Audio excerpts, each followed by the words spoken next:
So this is, I think, an interesting opportunity and a wonderful opportunity for practitioners and academics to really build kind of a substantive bridge and create new understandings. We have two groups in the room and on this panel with very similar interests and broad expertise in this question. We're all asking variations of how do we know a good election when we see one. There are tremendous challenges in measuring electoral quality, which I think everyone here would agree to. But we're thinking also about what is the potential for greater academic and practitioner partnerships.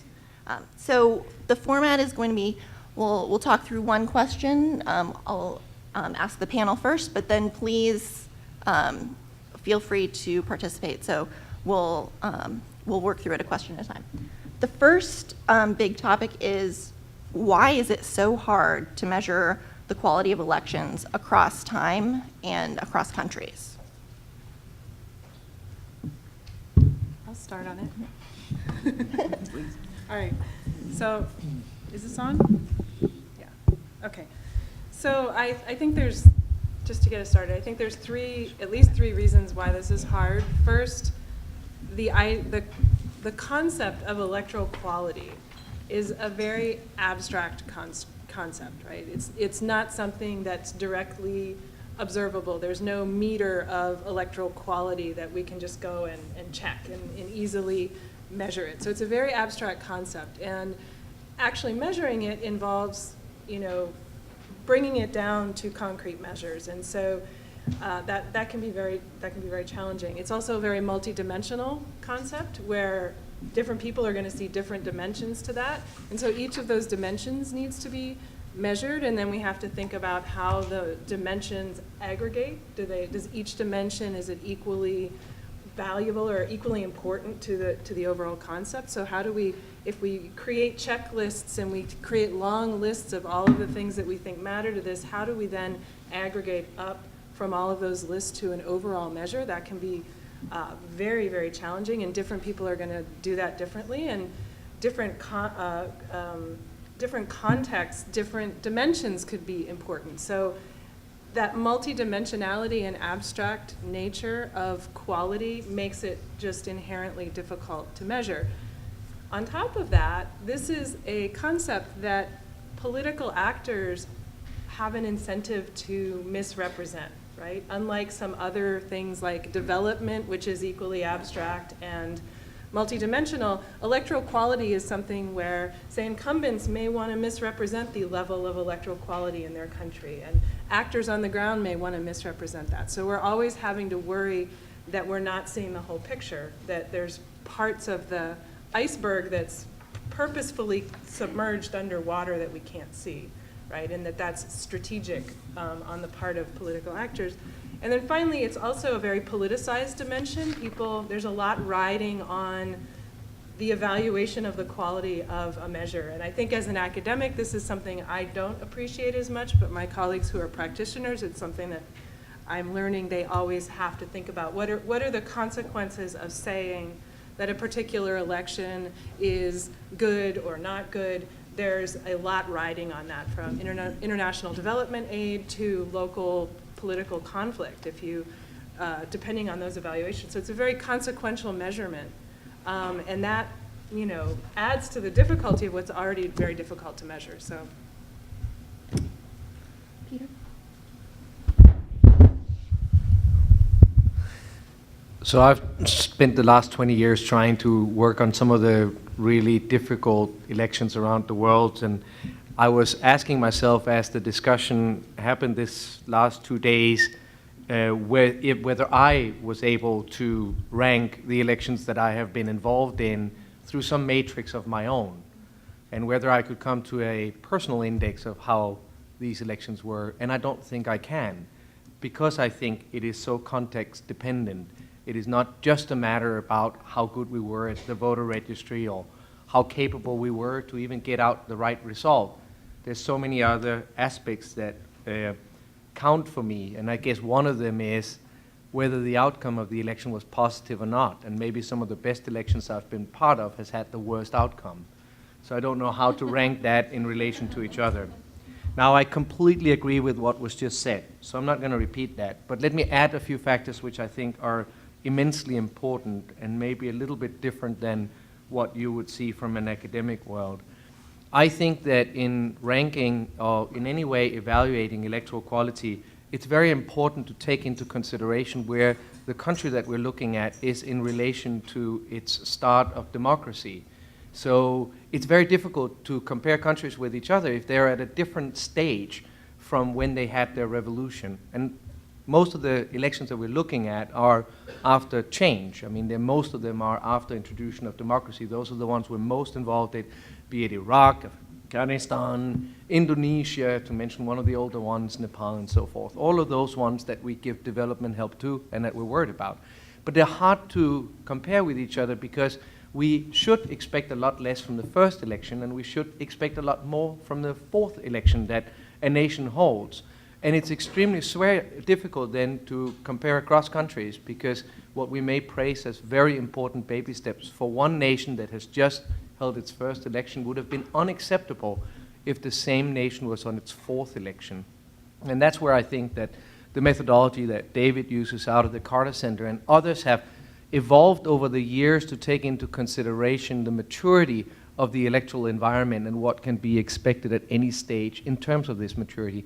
And I think that factor alone makes it very, very difficult to put a measurement of quality on these things. I would say that, you know, some of the first elections we held were technically very bad elections, but I thought that they were of high quality as a whole because they contributed to a better stability, and they may have led to another election later on, and hence they were a positive contribution. One other aspect that I think is important is perception. I mean, very often when we look at electoral quality, many of the things that we will talk about is how they are perceived, not how they actually were. And there are those that would say, well, let's scrape that away and look at how they actually were. But that's wrong, because in fact, the quality of an election, insofar that it leads to a positive outcome, is deeply affected by the perception of that election. So in fact, as an election administrator, when I speak to new commissioners or new chief electoral officers and try and introduce them to their new and very complex and highly risky responsibility, I talk to them about the difficulty of controlling the perception. That their job is as much controlling this perception as it is getting the ballots out on time. Because at the end of the day, they're judged also by the perception that they are part of creating. And then my last point would be, I think increasingly we see this perception being an important factor in how the contenders approach their election. So we see losers around the world for some of the elections that we're most concerned about getting more and more sophisticated in attacking the quality of the election and changing the perception of the quality of the election through very concerted and very advanced methods. Recently, we've had two significant electoral crises, one in Afghanistan and one in Indonesia, where there was a standoff between the two candidates. Now, I must say these two elections, I'm close to both of them in different ways, were of very different quality. But nevertheless, the standoff was eerily familiar between the two, or similar between the two. And when we looked at it, we found that it was the same American consultants group that were advising the losers. And we saw similarities between the way that it was approached, both in terms of the challenge in the courts, but also the public narrative that they built. And I guarantee you that for both Afghanistan and for Indonesia, the perception of what people is left with in terms of the quality of these elections was highly affected by how Abdullah and Prabowo approached their way of manipulating the perception of the quality. So I think that's why these intangibles makes it extremely difficult to establish electoral quality over time and between nations. So that would be my little contribution. Okay, I can go next. So I also agree with basically everything that's been said, but if we go back to this question, why is it so hard to measure the quality of elections across time and across countries? It's not as though nobody has ever tried, right? There's a lot of people who have devoted a lot of effort to this question, and we haven't come to any sort of consensus or any sort of agreement. And I think part of the answer is, as others have suggested, that it has something to do with context. So an important feature of the current world is that almost all countries in the world now hold national level elections. they're not all equally democratic. So there's only a tiny handful of countries that don't hold national level elections. I think most of us can agree on the very best elections and on the very worst elections. So I think we're all comfortable saying that elections in North Korea are pretty bad, and elections in some of the maybe Northern European countries are really good.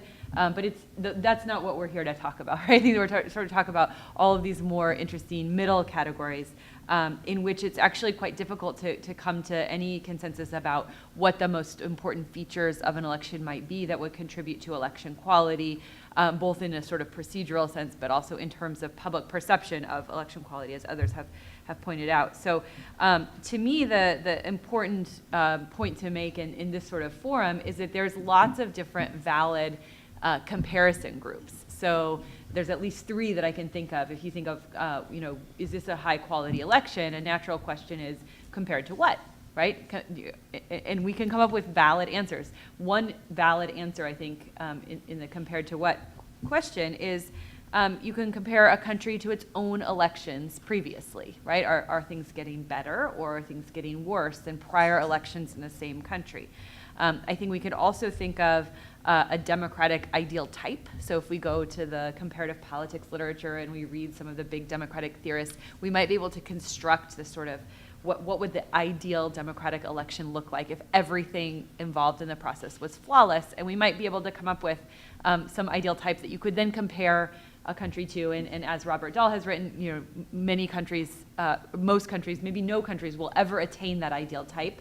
But by striving for it and comparing to an ideal, maybe it will go some distance in getting there. I think another valid comparison is just other countries that are at similar, that are facing similar challenges. So you might want to compare post-conflict countries to other post-conflict countries and avoid comparing a post-conflict country to elections in a country that's not experienced conflict. So I think there's a lot of different ways. I think that's part of the issue, right? Is that when you say we're trying to measure the quality of elections, what are we comparing it to? What's the standard? What's the comparison group?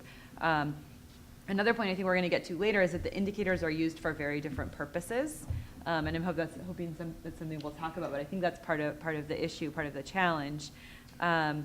And then the final thing that I guess is related to a couple of things that have already been mentioned is that the quality of elections is in many ways a moving target, right? The types of shenanigans that people engaged in the 1970s, some of them are still the same today, but there's some new ones too, right? And there might be infinite numbers of, maybe there's a finite number of ways to violate the quality of an election, but I don't actually know that I know all of the ways, right? I think that it could be, there could be infinite ways to violate the quality of an election. So while we're thinking about this, I think we're also thinking about something that could be over longer stretches of time a moving target, and nailing down exactly what we mean by election quality maybe isn't something that we should try to set for all people in all time, in part because of some of the strategic dynamics that have already been mentioned about the participants wanting to sort of game the system and always have a positive evaluation regardless of their actual behavior. I'll follow up just, excuse me, a little bit on a point that Susan was making there, which I think is, I share your confidence that we don't yet know the exhaustive list of ways to undermine the quality of election. I'm confident, and I think I'll die before that list is complete. Yeah. And I think that's one of the reasons that the sort of checklist approach to trying to study or trying to monitor election quality is likely to be a doomed endeavor. And so I think one of the alternatives, I'm not sure if this is a satisfactory one, but I think one of the ways that a lot of people have tried to think about electoral quality is to identify a set of principles that's more tractable, smaller, that are basically electoral outcomes or electoral outputs of elections that we might be able to identify, and then work backward from that to see that regardless of how the process worked, were those things achieved, or to what extent were they achieved, to what extent did elections fall short of them. So some of them, I think almost everybody's going to agree that equality is one of these principles, both for citizens, for potential voters, like equal access to participation, equal opportunities, and then also for would-be competitors, for candidates or parties or whatever they are, that the barriers to their participation and their competition should be reasonably, should be equal. Transparency and honesty, I think of as kind of cousins. That might be another one, right? That the process is visible, and we care about transparency because we ultimately care about the honesty of translating, sort of votes into representation. Non-distortion is another one, such that you could have an election to which everybody has equal access, and candidates can get in and voters can get in fairly. Things are transparent, things are honest, but the rules may be set up in such a way that some competitors just have an inherent advantage, and you're going to have a distortion in between as you translate, sort of support into winning and losing. And then maybe accountability would be a last one. I don't know if the list is much longer than that in terms of principles. So by accountability, I just mean that the next time you have elections, there's a sort of punishment mechanism. And that's a shorter list, and I've probably taken up more time than I should have already, but I wonder if we can, maybe people want to add to that list in terms of, what are we trying to achieve through elections? But I think it's more finite than if we start from a comprehensive list of the ways that quality can be compromised. If we work backwards from principles, we may be better, it may be more promising. I also agree with just about everything, everything that's been said. But I just want to maybe elaborate on a point that Peter's made and has come up in some other ways about the outcome itself being really important to how we judge an election, and thinking about very concretely the election that just occurred recently in Nigeria. And it's not just, we could look at that in terms of electoral quality, but a lot really, our judgment of that is impacted by the outcome, the fact that the incumbent lost. And another factor that we in the election observation community always have to think a lot about is how close is the election. So if you imagine Nigeria, it having been an election that was a lot closer and that Jonathan, the incumbent, had won, but all the other metrics that we may have applied to electoral quality were the exact same, think about how we'd be thinking about this differently, just as a way to illustrate a lot of the things that we're talking about now. Is there responses here? Let's open it up. I'll follow up on that just for a second, because I think that's a great point. And of course, probably most of us have the Nigerian election's been on our minds quite a bit for obvious reasons the last couple of weeks. And the reason I think that is so, that not just that we know that Jonathan lost, but that more importantly that Jonathan conceded.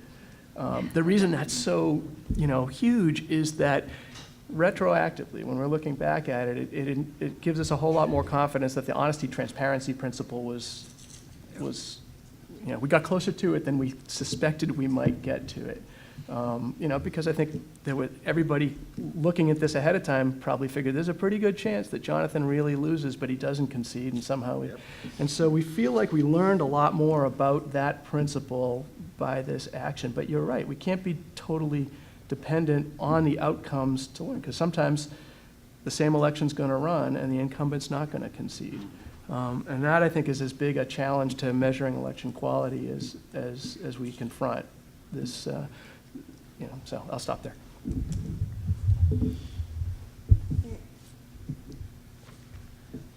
Any additional thoughts from the audience? We're hoping this is an informal kind of roundtable, so please feel free to. Sabrina?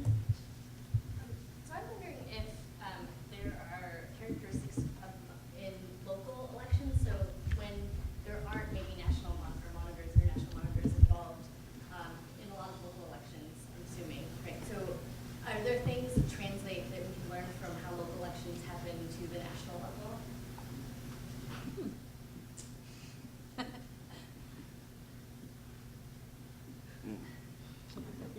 You're looking at a panel of people who focus on national elections, so. I can tell you something very quick.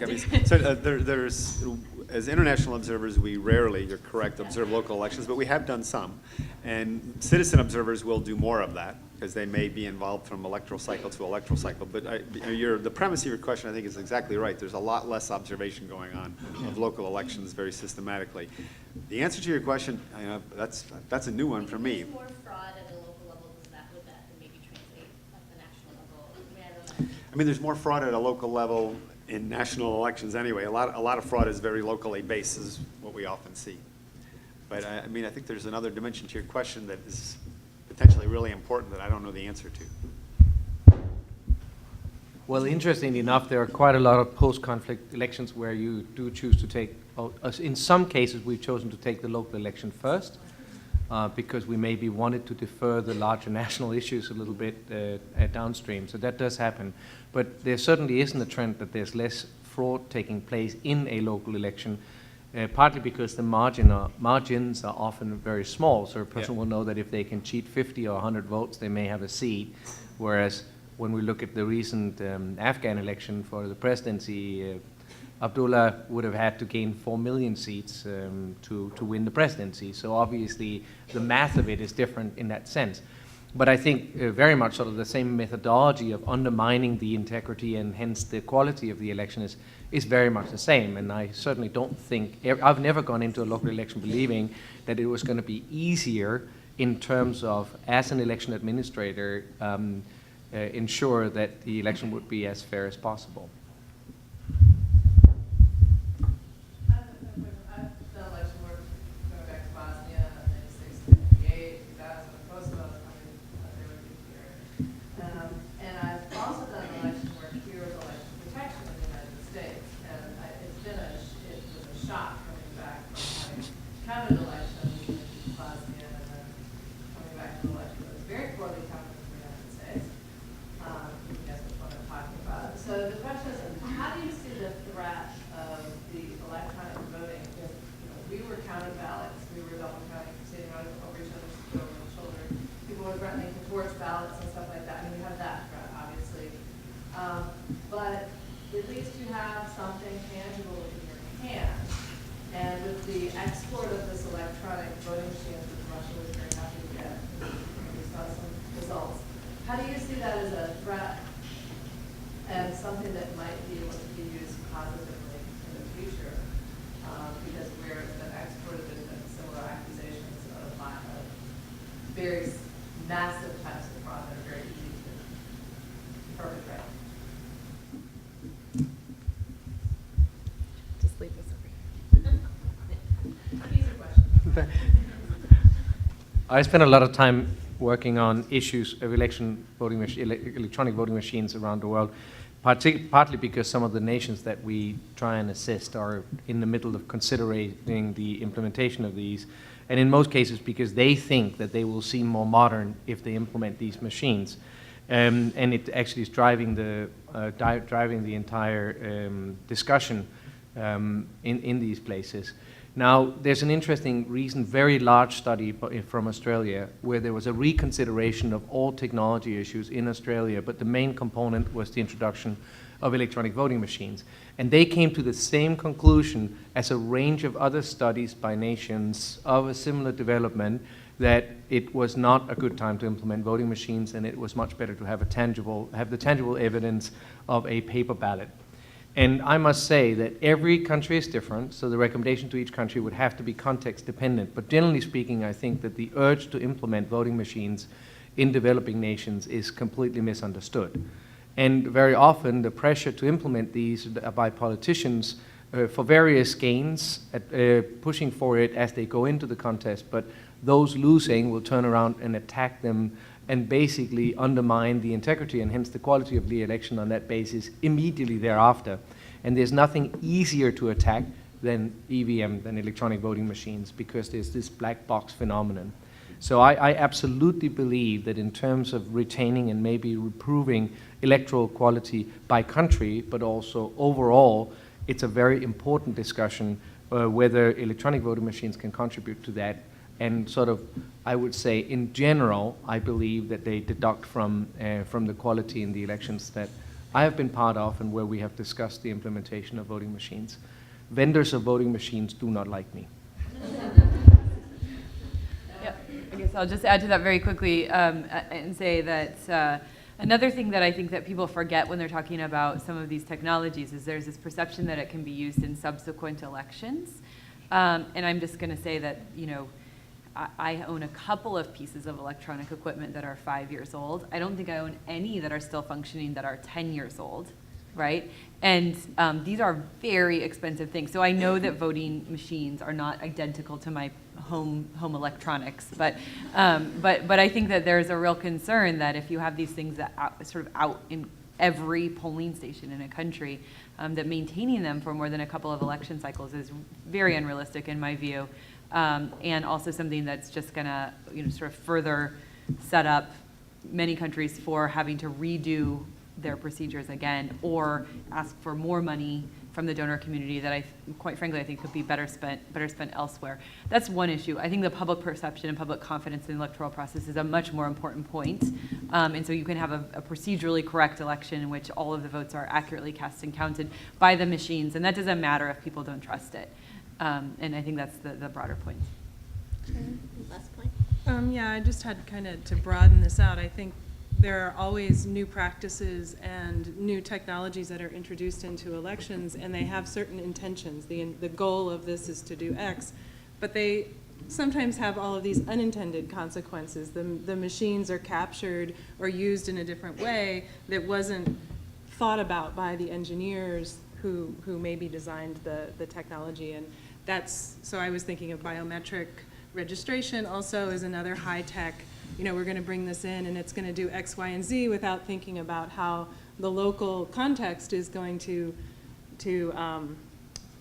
interact with that. And even low-tech practices can do that, like inking people's fingers can have consequences for their behavior. And so I think with all of these practices and technologies, the issue is to try and do rigorous evaluations of what their impacts are on different outcomes, and to really try and think through and evaluate what's going on when you introduce something new. So kind of shifting gears a bit. So one of the goals of the conference was to think about creating bridges between academics and practitioners.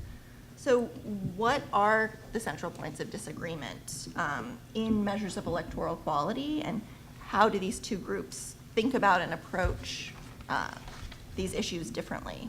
Wants to go first? John?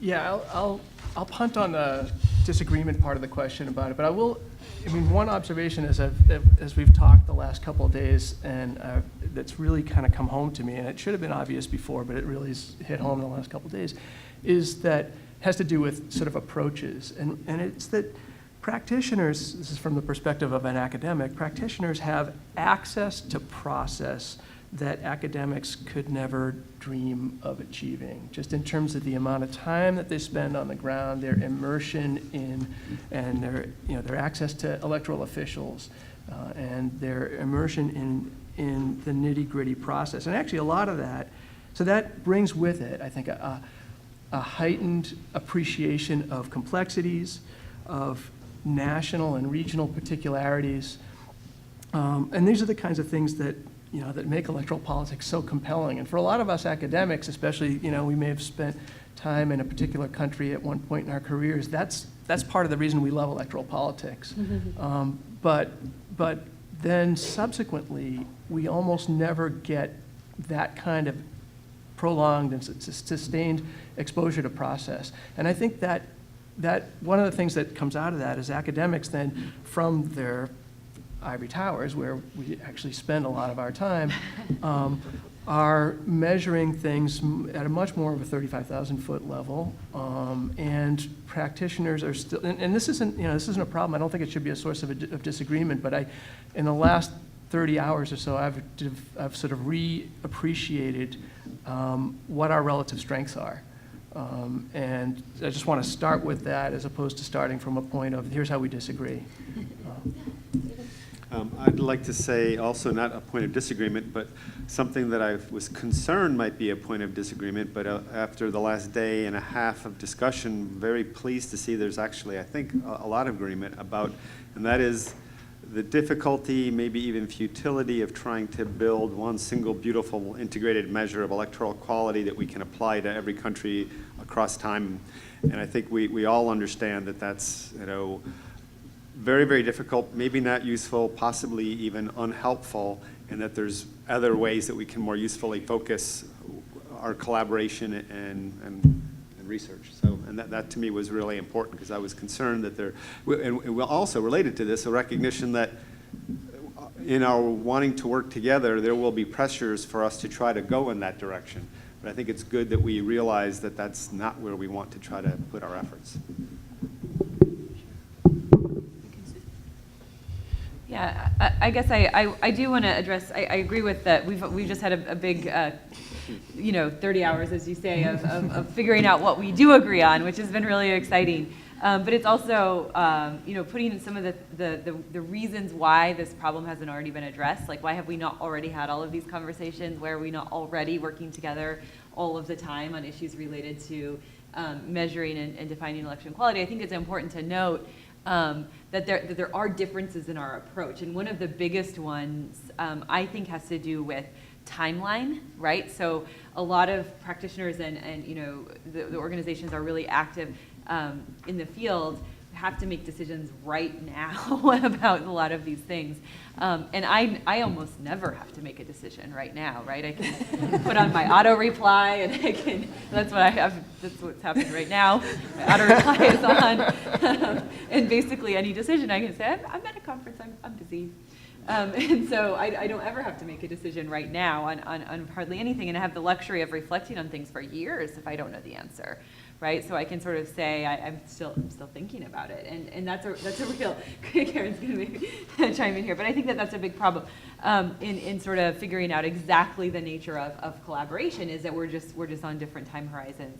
How we clearly find ways to work together. The other 2 points that I just want to throw out there really quickly is the issue related to level of analysis and aggregation and comparability. So. John already made this point, but the 35,000 feet point is really important. The academics are often looking at countries across the world, and we're trying to come up with indicators that we might be able to use, that we might be able to put in context, but that we still think apply across space and time, right? Is this something that we think we can measure? And so we are trying to do that. There's also a big difference from figuring out whether things are working in one polling station on one election day, and then figuring out how many of those polling stations need to be going reasonably well in order for us to have some confidence that the election is going well. Or that the polling station mechanics are not having some detrimental effect on the overall election quality, I guess is a better way to put it.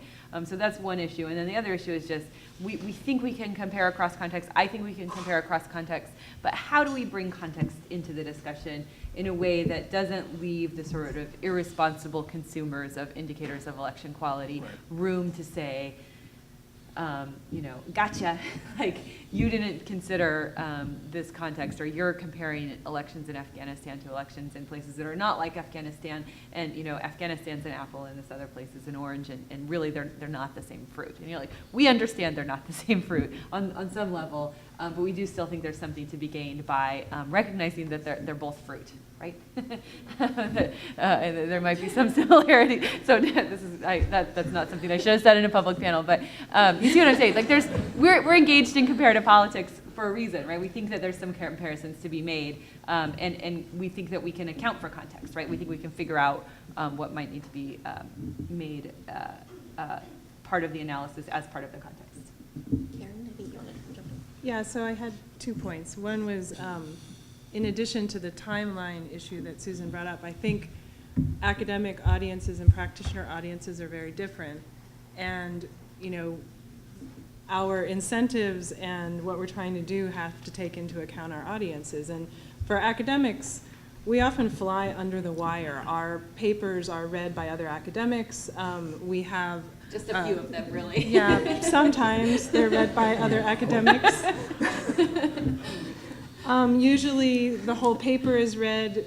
We're not worried about everything we've done being boiled down to a single soundbite that is then hugely consequential to lots of people in countries, in real countries with real elections. And so I feel like we have a certain freedom to fly under the wire with things and not worry as much that our analysis will be taken out of context or will damage someone in a way that, you know, what the Carter Center and other organizations do is very consequential in the world. And I think that's something that I've become more aware of.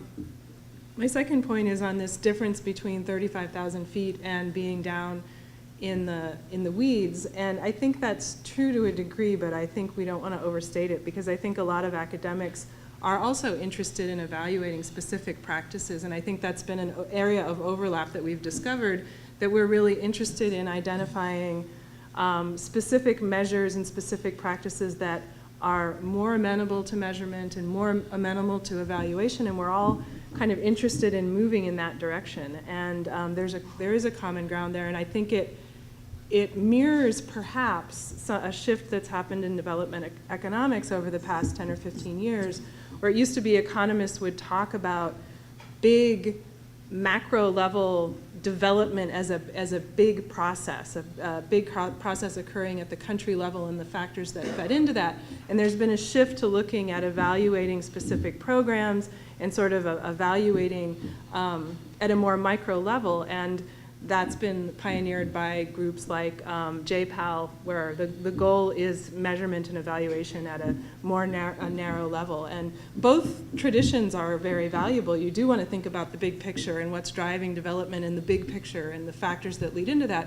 But you also want to be able to say, what is the effect of offering school vouchers to kids in Kenya? How does that affect their attendance rate? Can we really nail down a causal impact for that? And I think what I saw with our discussions was an interest in maybe a common interest in moving in that direction with this field, and maybe worrying less about trying to put a number on every election or every country on the aggregate level, and get down and thinking about specific practices and how to measure and evaluate them.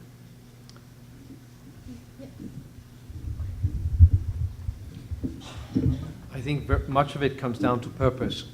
Also, I spend every single day trying to figure out how to survive the next election in the absolute. So I will do everything we can to just make sure it happens and that the nation is left without turmoil afterwards. So it's very much a direct involvement, whereas academics clearly have the luxury of time and standing aside and thinking over it. I think both roles are really important. I spend a week every year trying to go to schools and teach, because I think it's important getting back to the fact that we have new generations coming and they need to do the job that I do now very soon.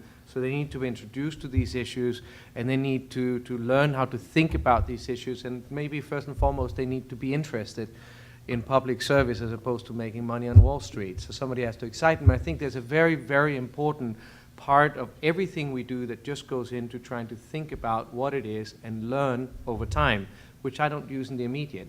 What is interesting is this discussion with whether it's possible to bring the two worlds together and have some practical application by looking at the overlap and the cross-section. And I think that there are many ways in which we can do that, but we both have to adjust.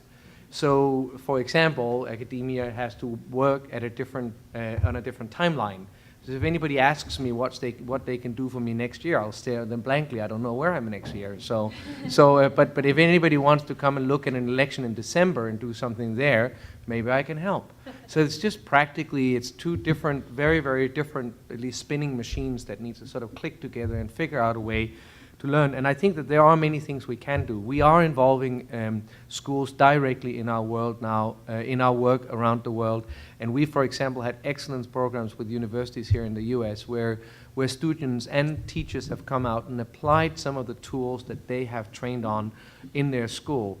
We've had some success with, for example, having programs come out to do capacity evaluation of national institutions, particularly civil society, NGO institutions that were very low capacity and hence quite interesting for the students to look at. And in fact, because these NGOs are so low capacity, we felt that the students could have a very high impact just by being there and by looking at it and working with our national partners. So that's just one example.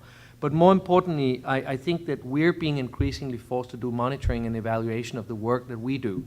And we see a very clear tendency at all of our donors that they force us for good reason to monitor and evaluate the work we do, the outcomes that we have, much clearer, and describe them much clearer. So, Chad reminded me that we're setting aside 5% of our funding should be set aside just to look at whether we do a good job and to learn from that. And I think you have many tools that are useful in that regard. You're much further in thinking about this than we are, and listening to some of the random trial issues that we heard about. I think some of these tools are applicable not only to measure what we do, but maybe also to learn how we can do it better. So I absolutely believe that there are places that we can meet and where we can have a common purpose and a positive outcome. It's just a matter about getting two very different worlds to collaborate, and I think it is possible. I think actually to Peter's point about the need for both worlds to kind of adapt, this is probably very simplistic, but I think one of the criticisms that I often hear from practitioners of, in particular, when scholars are getting into, researchers are getting into monitoring and evaluation, is that researchers are great at critiques, but maybe not as great at actionable recommendations. And so maybe this is one place where researchers can shift a little bit and add that to the monitoring and evaluation, which is absolutely critical for donors, but also for us, for practitioners to know, are we having the impact we think we're having, but not just are we having it, but what can we do tomorrow to have a better impact. And then on the practitioner side, one of the critiques that I often hear from scholars is, you have all of this data for decades and decades of elections observations and in many other fields. And because the time horizon is different for research and for getting published in peer-reviewed journals, we will take your stuff from 10, 15 years ago and do a dance when you get it. Yeah. So if you are willing to come, give a little bit more of the data that you have, maybe this is one area where practitioners could be a little bit more adaptive for scholars, and then scholars can help with the actionable recommendation. I just wanted to speak to your first point, which this is absolutely true. Academics are great critics, and to a fault. I think one way to be more constructive, the earlier a collaboration begins, the better, because with a lot of the best evaluation tools, building the evaluation into the program is the best way to do an evaluation. And so if you're working with a partner from step one and saying, okay, we eventually want to be here, how do we back out a plan to get there, is much easier than when you're brought in at the 11th hour and someone says evaluate this, and you weren't involved in collecting the data, you weren't involved in designing the program, you weren't able to set up an evaluation that was good. Then you're going to sound like a critic and say, well, you did this wrong, so I can't do anything for you here.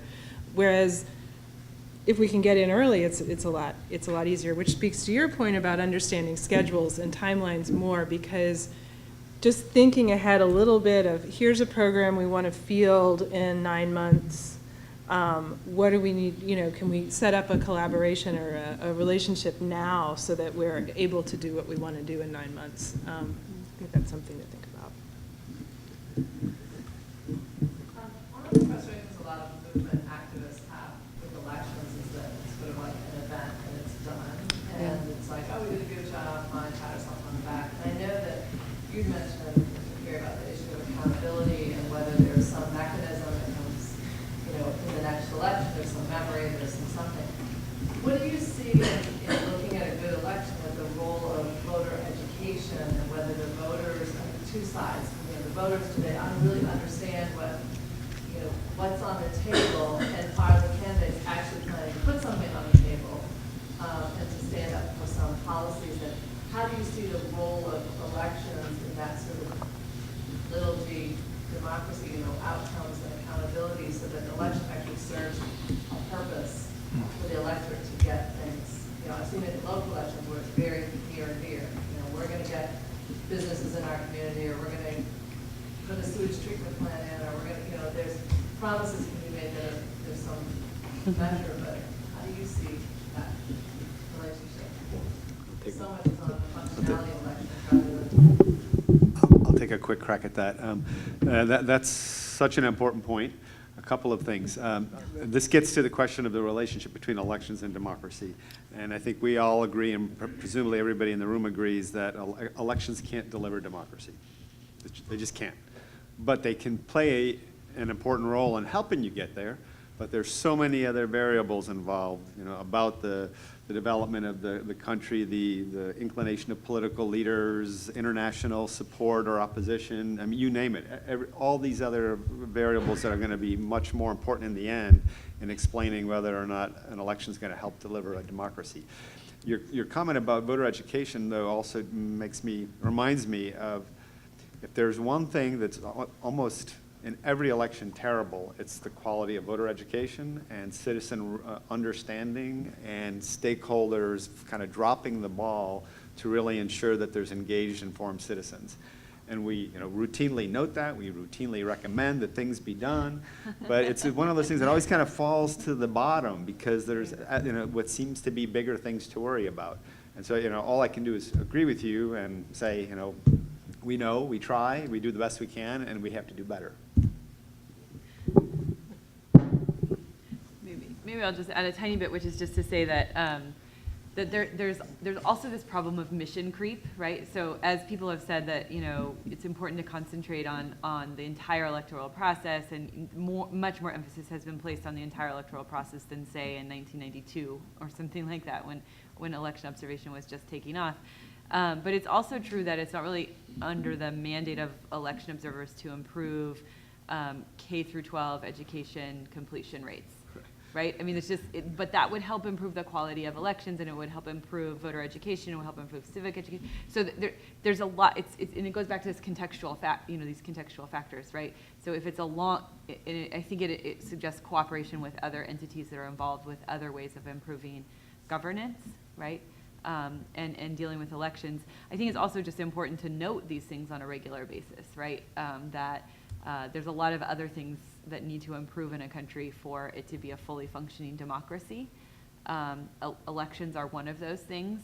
They're certainly not the only thing. I think everybody who is at this conference is super aware of that, and I think most people are more aware of it than they're often accused of being in many forums. But it's an important thing, and it's if you go around and ask people what's a legislature, what's the National Assembly do in this country, well, a lot of people can't guess, right? In some countries, and so what are they voting for? We don't know. Much prior to the problem of not knowing what candidates are standing for, it's like what is a candidate in an election, right? There's really fundamental questions, and they're sort of related to evaluating election quality, but the root causes are much broader than the sort of mandate of, I think, some of the organizations working in this field. That really has to do with development and education and a lot of other issues that are very important. I'm not saying they're not important. They're just outside of. It's like you can't be responsible for everything, everything good.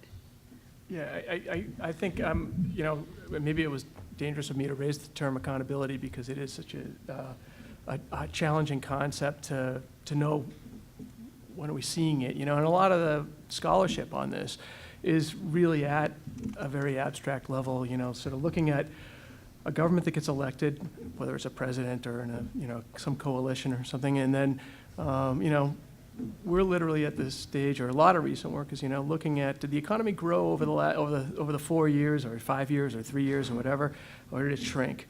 And if it grew, did that incumbent or did that party do better the next time or worse? And is there any?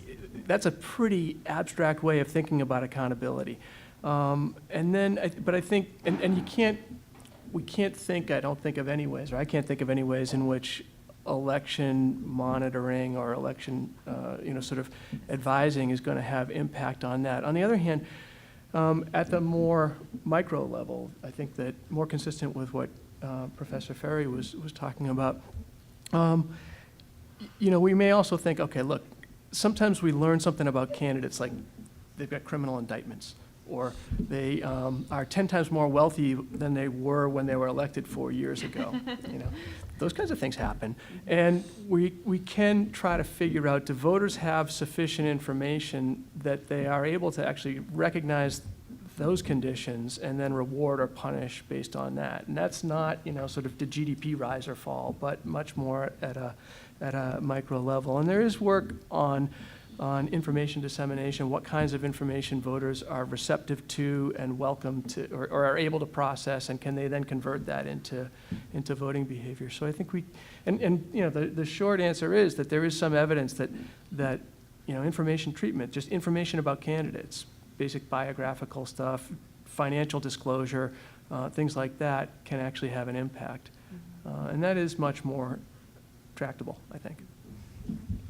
I think we can also think about ways that accountability gets manifested, or how elections facilitate, particular aspects of elections facilitate or impede accountability.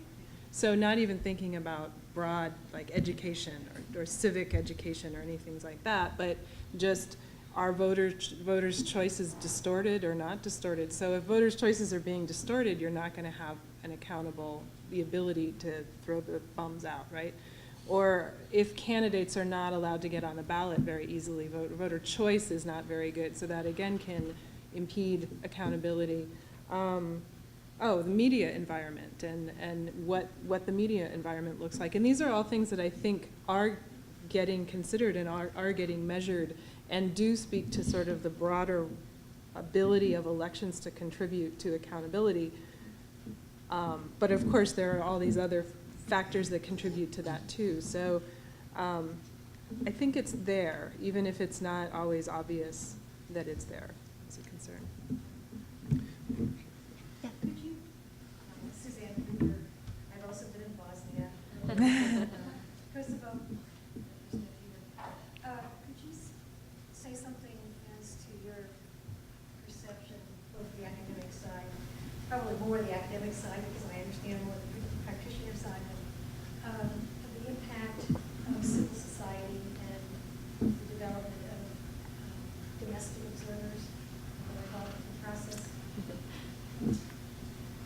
We should invite up someone else to talk about this who's been at the conference but is not sitting up here on the panel. But I mean, does anyone want to go for it? I mean, so could we say something about it? Yes, we could say something about it. But how do we think about it? The impact of assessment, the impact of domestic observers and civil society groups, fielding domestic observers. Yeah, so The impact of that on it's something that's spread right alongside election assistance and international election observation. So citizen election observation has become enormously widespread in the world to a degree that it really wasn't in, say, the early 80s or something like that. And I think it's become a really important part of the process. There was a sort of a popular thing to say in like 1997, where international observation would ultimately be replaced by citizen observation entirely, and the international observers were just temporarily here until they were made obsolete by citizen observers. Some people may still think that. I don't know, but I have a strong opinion as an academic on the issue, which is I think that they have really different strengths. And in very repressive environments, I think international observers can do a lot to help make space for citizen observers in a way that would really be crushed if international observers weren't there at all. And so citizen observers, as we know, there are many more of them. They can go a lot more places than international observers can go. And the quality varies. So some are very good, better than international observers, even on many dimensions.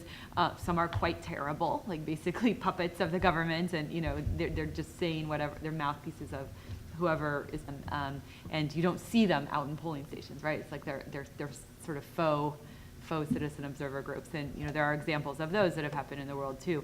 So I think now a common opinion is that both are quite important. They help contribute to the quality of the electoral process in important ways, in my opinion. And it's hard to imagine that it would be a really good idea to eliminate either of them in a country that was having sort of elections for the first time, or that is new to various aspects of the democratization process. So they're doing a lot of things that international observers can't do. That's a natural comparison. They're also building capacity, and they're getting a lot of people involved in the electoral process who otherwise wouldn't be. Sometimes that involvement leads them to be disillusioned, right? So it's not like an only positive effect, but I think it's an enormously important development globally, and something that has probably touched the lives of more people than many of the other things that the democracy promotion community is engaged with, which I think is hard to put down. I totally agree with Susan on a lot of that. I would just add that there are a lot of elections where international observers aren't there, or are there in a very minimal way. So I was in South Africa a year ago, and one of the complaints of domestic observers were none of the international people are here. There isn't much of an international presence. And so the observation really fell on the domestic observers. So they, and going back to the local elections question, that local elections may not attract international observers, but a lot of times there's the domestic groups who are there. So I think they play a really important role and a very complementary role to international observers, and that's an academic viewpoint. Right. Yeah. Not a practitioner, so maybe the practitioners want to speak to this too. I'll just say quickly, I mean, I agree with what's been said, especially about the potential complementarity of our roles, and when we're doing things best, we really are in close cooperation with citizen observers. We're sharing information with each other early on. We're taking advantage on the international side that we may be able to help them through our higher level access or the weight of what we say, but we're really taking advantage of we're taking advantage also of their greater depth and longer familiarity with the country, and ultimately, I wouldn't be surprised if there's a much less of a prominent role of international observation in 10 years, 20 years down the road. But I think for 5 to 10 years, I see it probably still being important. But I could be wrong. I think what's more important, though, is that I think there's a growing recognition that citizen observation is fundamentally, in the end, more important. It's their country. They're the citizens. They're the ones that need to hold their government accountable. And hopefully we can work together to get us both in that position. I know Peter's going to comment, but I think we also should invite Michelle Brown, who works at National Democratic Institute and has vast experience working with citizen observers, to give her space to comment as well. She's backlit, so I can See her hair. Why don't we let her go first? Sure. Hi, everyone. I mean, there's a couple things I would say. One is I think that there's been a professionalization that has occurred on the part of citizen observers over time as well, and that's in part due to some regional networks that have popped up in some very specific regions, and there's sort of being cross-pollination of some country organizations moving over and helping and providing assistance to other organizations. The other thing that I think is really interesting from a civil society point of view is that you have sort of spillover into these other areas that are outside elections, to be honest. So, for example, when the groups are using sample-based observation on election day, they're also using that in other areas of governance in non-election periods. So you've got people like in, so like in Ukraine, they're doing things around like school testing and like whether or not university tests are being properly administered. Because previously you would just like give your ID to someone and they would go take the test for you, and no one would check that, and you would do a really good job in getting to university. And then you have like in the Philippines where they use the same methodology to check medicines. In Malawi, you have a situation where groups use it to look at allocations of poverty funds around schools. They actually buy the materials they were supposed to buy. So there's all these nice, for some of these groups, they use these methodologies in the pre-election period and election day. They then go on to, if they're in a coalition, or even sometimes when they break apart, the different organizations then apply those methods into democracy, governance, and like development in general. And we're seeing more and more of that sort of transfer, if you will, like that building of their capacity, and then that skills transfer sort of spilling over into other arenas that have nothing, that aren't about elections at all. And so I think that's really interesting as well. And then there's a little bit of, when international observers can sort of open that space, as they talked about, then hopefully if there's a group that that's been working with, then they sort of can try to keep an attempt to claim that space and try to keep it open in some countries, but in some countries that it's harder.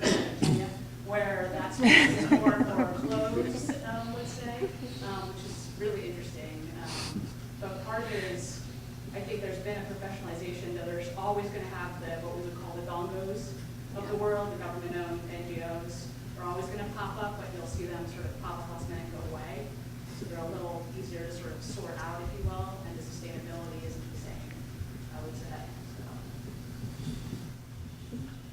I don't think the need for David and the Carter Center will go away anytime soon, because unfortunately, I think we're going to continue to have highly controversial and dysfunctional elections around the world, and that many of these elections will actually only be judged fairly if there is a third-party validation of the process and what happens, and even more so in an environment where, as I said, the losers are getting increasingly sophisticated in the way that they undermine what may actually have been a reasonable election and is now thought to be a complete failure. And that's where I think we'll always have a need for having, in these type of environments where we do spend the vast majority of our development money, we'll always have a need for having a third-party validation. But I do work very closely with civil society throughout the world, and I find civil society immensely important in both the activism that takes place in pushing elites to reform electoral environments, improve electoral environments, and also certainly as citizens observers. There is one sort of sad observation that I've seen over the years now, and it's bearing itself out in several of the places I work, Indonesia being one, and that is that when the internationals go away, so when international observation doesn't happen anymore, it's usually a sign that we don't want to spend money on it anymore. And at the same time, we stop spending money on civil society. And many of these groups that have actually done a very decent job while we were there, and in fact working side by side with international observers, they may try for a year or one cycle or two cycles to survive, but ultimately they actually simply run out of resources to field observer missions which are relevant enough. Some countries have survived and been able to do that, but many, many countries I see brilliant networks that did good jobs over time simply dissipate because of the lack of funding. And of course, some would say that we would wish that national governments of these countries would value the work of citizen observers and be willing to provide some neutral funding for this to take place, but that we don't see either. So the whole idea about there being national funding available for domestic observation or for civic society in general is one that is still far away, so to say. So this has also have a profound impact on domestic observation around the world, the disappearance of development money. And hence, where we would have liked to see domestic observers survive much longer and where there was certainly still a need for them, unfortunately, we see them weaken over time. Okay, so I think we have time for one last kind of bigger question. So given that the ends are often different, can and should academics and practitioners use the same framework to measure electoral quality, or kind of more proactively, what are the most likely areas for overlap and collaboration that have come out of, especially the last 2 days?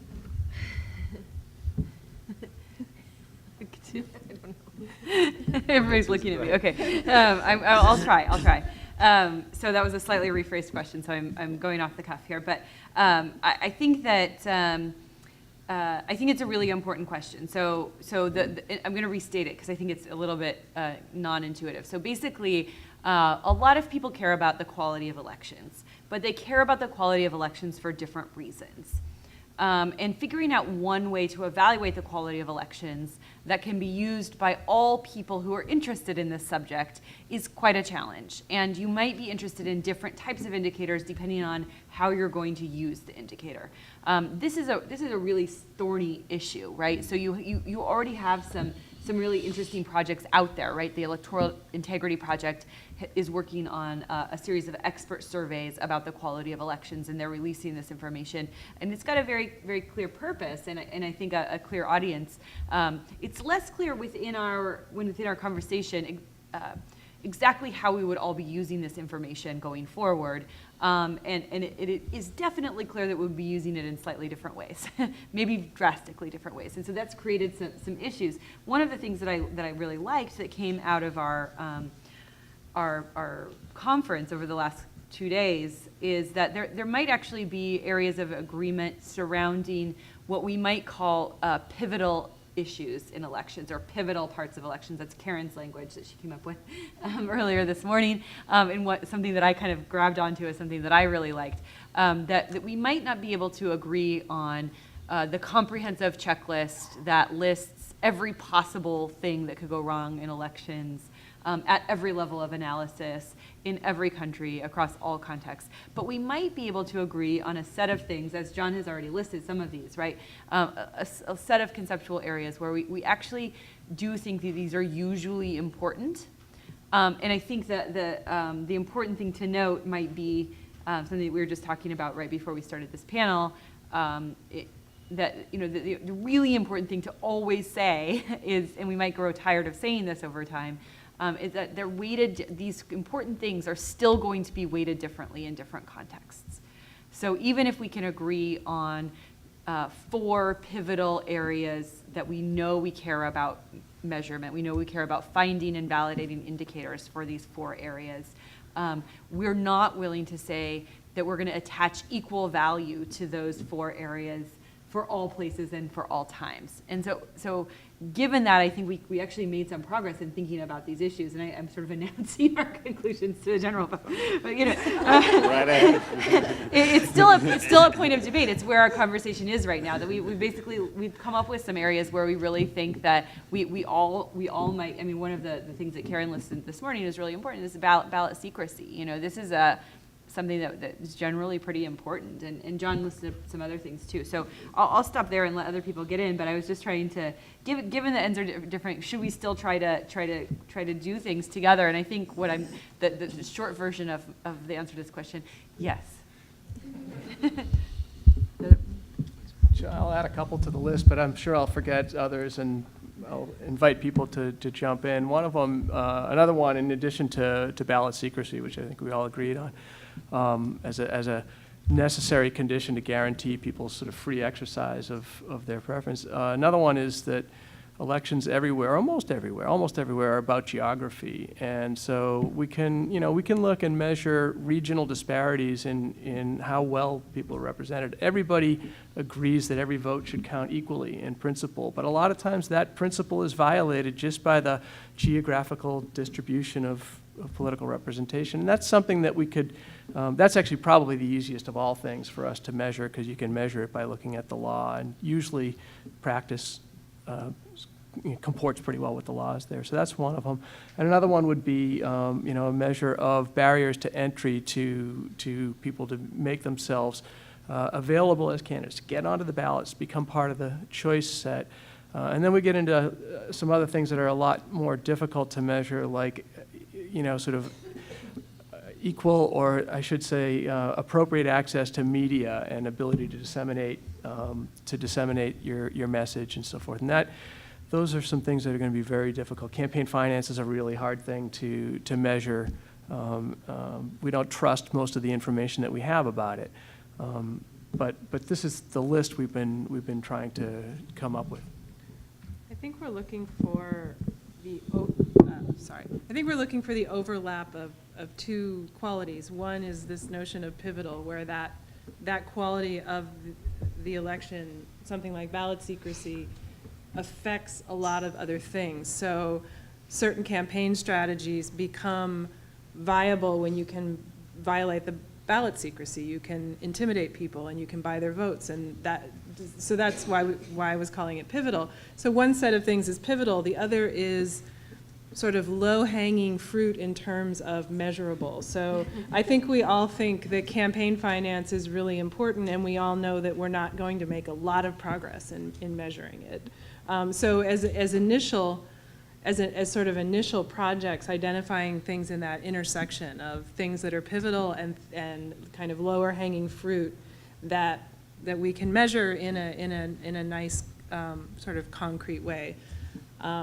I think that's important. Another thing we mentioned was looking both at the measurements that professional evaluators are looking, the sort of election observers, but then also trying to measure perceptions of voters and participants, and looking at the convergence or disharmony between those measures. We all think perceptions are important, but we all know they're not the only thing that matters. And so really going after both types of evaluation or measure on the same quantity of interest, so something like ballot secrecy, what does the professional monitor say about the ballot secrecy in a polling station, but then what does the voter say about the ballot secrecy in a polling station, and looking at those two, the convergence of those two outcomes.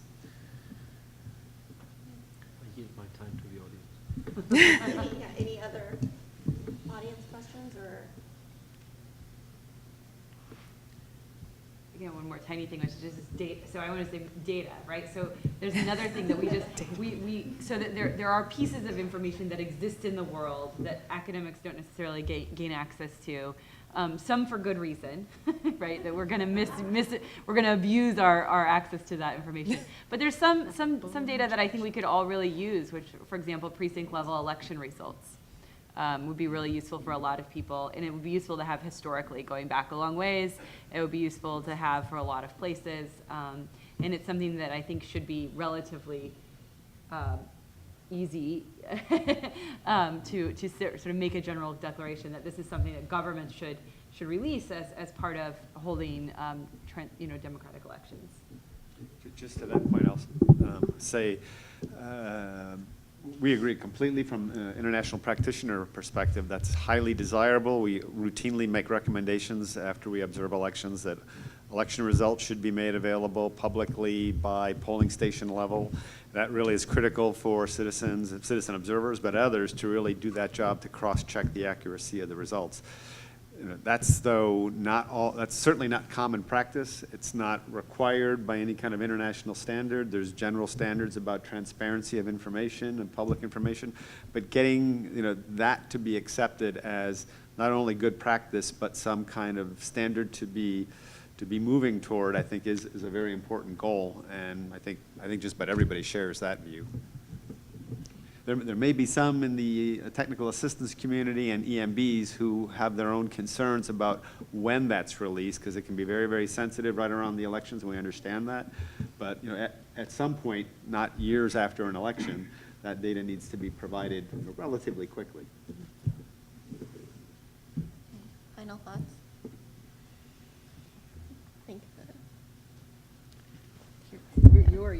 You're in charge. I think it sounds like we're at a nice place to wrap the conversation up. So thank you to CETA and the IDN for organizing, and thank you all for your questions and attendance. Thanks so much. One last thing. I'll make one last comment since you've already clapped. To just say, hopefully it's been obvious, but I think separate from exactly where we would cooperate, I think what really was reassuring and a positive outcome was, I think, a lot of agreement that there's a lot that we can do together and that we should do together and that we want to do together looking forward. And so we have some ideas that will take a little time to shape and give them specific expression, but we feel quite confident we'll be working together. So.